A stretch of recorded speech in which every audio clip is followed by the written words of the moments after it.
Welcome to the deep dive. Today we're diving into a mystery, the kind of spooky phenomenon of vanished villages. Uh-huh.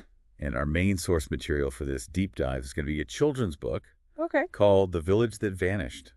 Interesting. Yeah, and it sets up the scenario where you have an entire village Mm-hmm. that's deserted overnight. Oh, wow. Fires are still burning, meals are just sitting there half-eaten, Yeah. but all the people are gone. No one knows where they went. That's a pretty captivating premise, and actually it reminds me a bit of a real-life event, the disappearance of an Inuit settlement at Anjikuni Lake Oh yeah, I've heard of that. in Canada way back in the 1930s. Mm-hmm. It's a puzzle that people have been trying to figure out for decades. Yeah, and this book, The Village That Vanished, it's not just about a disappearance, though. Okay. It throws in another layer to the mystery. Oh, really? The villagers in this story are actually running away from slavers.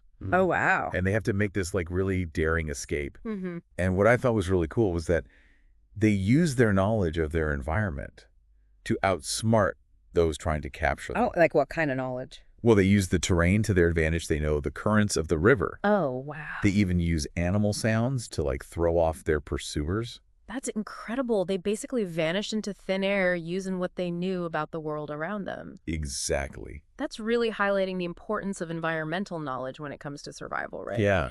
And that makes me think about the Inuit people of Anjikuni Lake. Mm. They were also really connected to their environment. They Yeah. had to be, as hunters and navigators, I mean, think about how harsh the conditions are in the Arctic. Right. They had to rely on that knowledge to survive.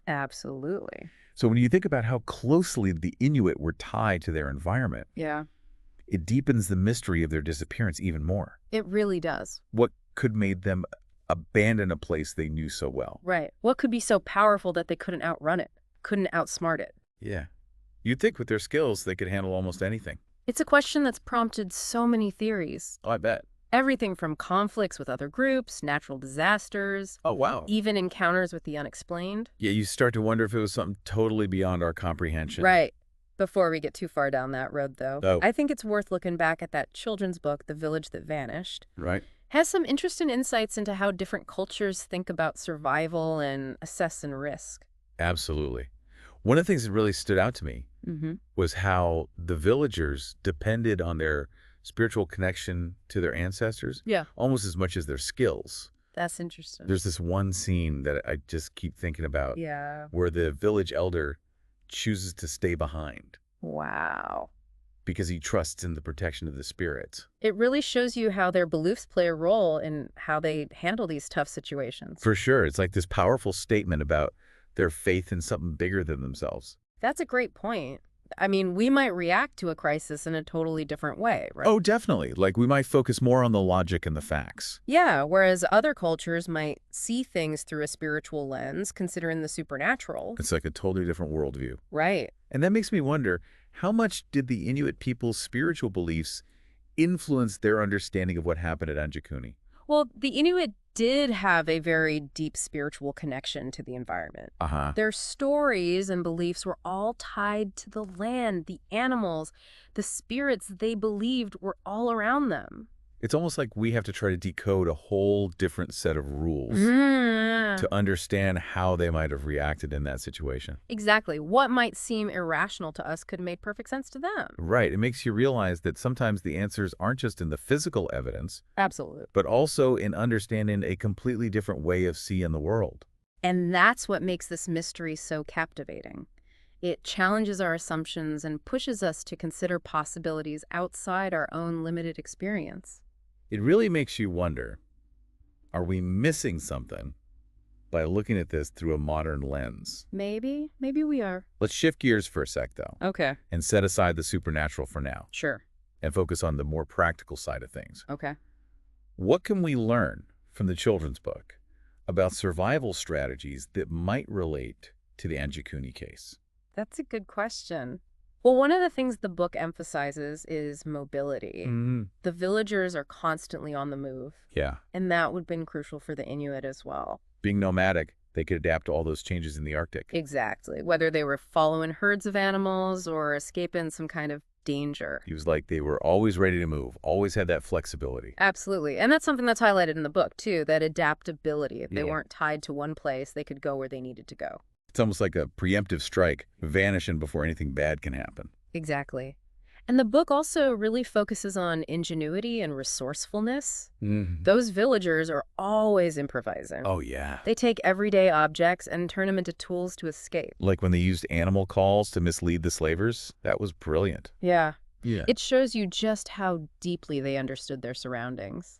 And how they could think outside the box. Do you think we see that same kind of ingenuity in the Anjikuni case? Well, the Inuits were known for their skills in crafting, right? They were. They could make tools, clothing, even shelters out of whatever they could find.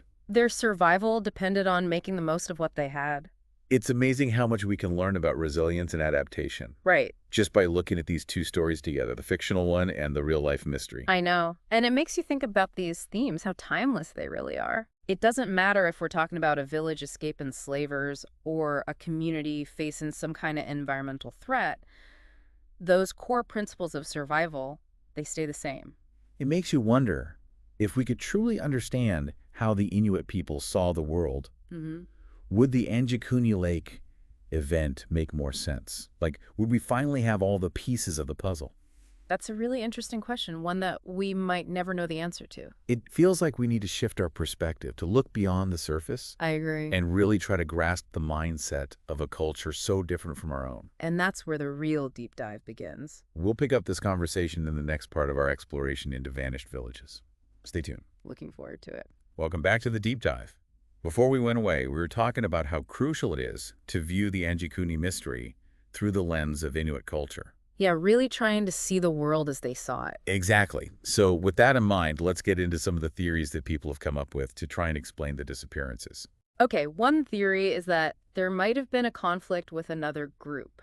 Huh. You mean like another Inuit group? Yeah, I mean, even though we think of the Arctic as this huge, empty plain. Right, vast and desolate. Exactly, but there were definitely times when different Inuit groups would clash, especially over resources like hunting grounds. So you're saying it's possible that another group might have driven the Anjikuni villagers out? It's possible, yeah. That would kind of fit with the children's book where they flee to escape slavers? Yeah, but in the Anjikuni case, wouldn't we expect to see, like, signs of a fight or weapons left behind? That's a good point. Well, that's where the whole nomadic lifestyle comes in. Right. They were always on the move. Exactly, and as skilled hunters, they would have been pretty good at both attack and defense. So if they sensed danger They could have decided to just leave, quickly and quietly. and wouldn't leave a trace behind. It wouldn't be a panicked escape, it'd be more like a strategic retreat. Yeah, using their knowledge of the land to just disappear. Exactly, like a preemptive strike, you know? Vanishing before trouble could even find them. Right, and that brings us to another theory. What if an epidemic hit the settlement? A disease outbreak. Yeah, life in the Arctic was really tough. Oh, for sure. Brutal conditions. Exactly, and being exposed to new diseases could be devastating, especially if they didn't have any immunity. Yeah, and being so isolated. It could have spread like wildfire.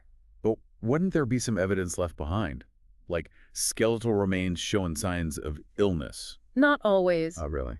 Some diseases don't affect the bones, plus our knowledge of how the Inuit buried their dead. He's kind of limited, right? Yeah, it's possible they might have taken their dead somewhere else. Or had practices we just don't understand. Exactly. It's like trying to solve a puzzle with only half the pieces. We're missing those crucial clues because we don't fully grasp their cultural practices. Yeah, it just highlights how important it is to be sensitive to those differences. And to acknowledge that we don't know everything. Now, there's another theory. Okay. It's often dismissed as just a story. What, like a legend? Yeah, but it kind of reflects that unique Inuit worldview. I'm intrigued. Tell me more. Well, some people believe they might have encountered something unexplainable. Something supernatural. Right. That's definitely taken us into a whole other realm of possibility. I know, right.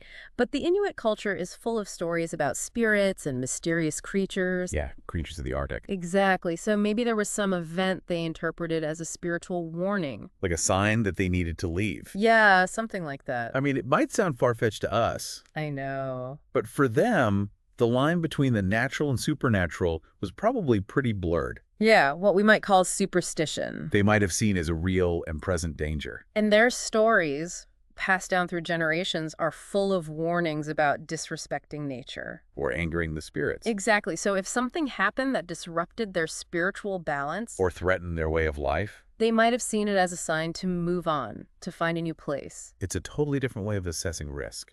It is a way we might not fully grasp. It's amazing how all these theories, while different, they all connect back to the Inuit people's relationship with their environment and their beliefs. Yeah, their worldview was shaped by living in such a demanding place where survival meant respect and the balance of nature and the spirits. It's fascinating, but even with all these theories, we still don't have a definitive answer. It's true, the mystery lingers. It's like the mystery itself vanished. What if we look at other historical disappearances? You mean see if there are any patterns? Yeah, there are actually quite a few cases throughout history where whole communities just disappeared. Like the Roanoke colony. Exactly, the lost colony. Vanished from North Carolina back in the 16th century. And all they left behind was the word Croatoan carved into a tree. A real head-scratcher. Are there any connections between Roanoke and Anjikuni? Maybe some clues there. Well, both involve a community just disappearing out of nowhere. Right. No clear evidence, and a whole bunch of theories floating around. From disease and starvation to conflict and even assimilation with native people. So, sudden disappearance, no explanation, and lots of possibilities. Yeah, it's a recurring theme. Do you think that studying these cases together could help us figure out why some communities choose to vanish? Maybe. It could be a way to pinpoint some common factors. Or at least rule out certain possibilities. It might give us a better understanding of how people behave in extreme situations. Why they'd choose to abandon everything they know. It's like one giant historical puzzle. And each vanishing is another piece. And by looking at all the pieces together, we might see a bigger picture emerge. Even if we never solve the Anjikuni mystery. It's the exploration, the trying to understand another culture, that's valuable in itself. I totally agree. And it makes you realize that history isn't just a bunch of facts in a textbook. Yeah. It's a conversation, a constant process of discovering and reinterpreting the past. I like that. It's a conversation. And who knows, maybe someday new evidence will turn up that'll finally explain what happened in Anjikuni. Or a new technology will help us analyze the clues in a different way. That's what's so cool about history, especially these unsolved mysteries. It keeps us guessing, keeps us asking questions. Yeah, keeps us on our toes. It reminds us that the past is never really settled. It's always open to new interpretations. It's like these vanished villages are calling out to us from the past. You think so? Yeah, inviting us to keep searching, keep learning, and keep diving deeper into these mysteries. I like that imagery. It's beautiful. It connects us to the past, to each other, and to the world around us. As we wrap up this part of our deep dive, I want you to think about something. Okay. What do these vanished village stories tell us about our own relationship with the environment? Well, that's a good one. And what can we learn from their survival strategies, both the real and the fictional ones that might be relevant to us today? Those are some thought-provoking questions for sure. We'll come back to those in the final part of our deep dive into vanished villages. Don't miss it. Welcome back to the Deep Dive. We've spent this episode exploring the strange and mysterious disappearances of entire villages. Yeah, from that children's book, The Village That Vanished, to the real-life enigma of Anjikuni Lake. It's been quite a journey. It has. And along the way, we've come across all sorts of theories and possibilities. Each one offering a different perspective on how people understand the world and deal with danger. We've also talked about how important it is to consider the culture and spiritual beliefs of the people involved. Right. It's not enough to just focus on the physical evidence. We got to try to see things through their eyes. Understand their values, their connection to the environment, everything that makes up their worldview. And that brings us to a big question. What can we actually learn from these vanished village stories? Yeah, what insights can they give us into our own relationship with the environment and how we handle tough situations? That children's book really emphasized how important it is to know your surroundings. Yeah, the villagers used their knowledge of the terrain, the animals, even the river currents to escape. Their survival came down to understanding the natural world. It's a powerful reminder that we're connected to our environment, whether we realize it or not. The more we know about the natural world, the better we can adapt to changes, overcome obstacles, and make smart choices. It makes you think about how much we rely on technology these days. Oh, totally. GPS, weather apps. We've kind of lost touch with that instinctive knowledge our ancestors had. We don't really need to read the stars anymore or predict the seasons by observing nature. And while those tools are helpful, Yeah, they definitely have their place. they can also separate us from the natural world. Like we're missing out on skills that were essential for survival not that long ago. Now the Anjikuni mystery. That makes us think about resilience on a much larger scale. No matter what really happened there, the Inuit people thrived in that harsh environment for centuries. That says a lot about their adaptability and resourcefulness. They dealt with extreme weather, limited resources, constant threat of starvation. And yet they built a culture that was not only tough, but also deeply connected to nature's rhythms. Their understanding of the environment wasn't just about survival, it was a part of who they were. Woven into their beliefs, their stories, their identity. It's a perspective we could really learn from today, especially with all the concerns about climate change. Yeah, the way the Inuit managed resources, a respect for the balance of nature. Their willingness to adapt, all valuable lessons for us as we try to create a more sustainable future.